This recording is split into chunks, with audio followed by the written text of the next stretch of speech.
अखेर पैसे आले आज. सर्व बहिणींना मिळाले 1500 रुपये जुलैचा हप्ता. भरपूर दिवसापासून तुम्ही सर्वजण वाट बघत होते ना. अखेर सुरुवात झाली. सर्व लाडक्या बहिणींच्या खात्यामध्ये पडले 1500 रुपये. हो, जुलैचा हप्ता जमा झाला. लाडकी बहीण योजनेच्या हप्त्यासंदर्भात तुम्ही सर्वजण वाट बघत होते. मागच्या वेळी GR आला होता.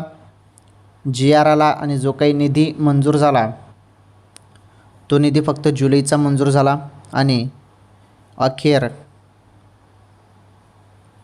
जुलैचे जे काही 1500 रुपये आहेत, 1500 रुपये ते जमा झालेले आहेत. चेक करा. तुम्हाला पैसे आले नसतील तर 1-2 तासात पैसे येऊन जातील बहिणींनो. सर्वांना 1500 रुपये आलेले आहेत. या क्षणाची ही सर्वात मोठी खुशखबर आहे. जुलैचा हप्ता लाडक्या बहिणींच्या खात्यामध्ये जमा झालेला आहे. तुम्हाला आले नसेल तर पुढील 1-2 तासात पैसे येऊन जाणार आहेत. ओके, ही खुशखबर आहे बहिणींसाठी. चला, व्हिडिओला लाईक करा, व्हिडिओला शेअर करा, चॅनलवर नवीन असाल तर चॅनल सबस्क्राईब करा.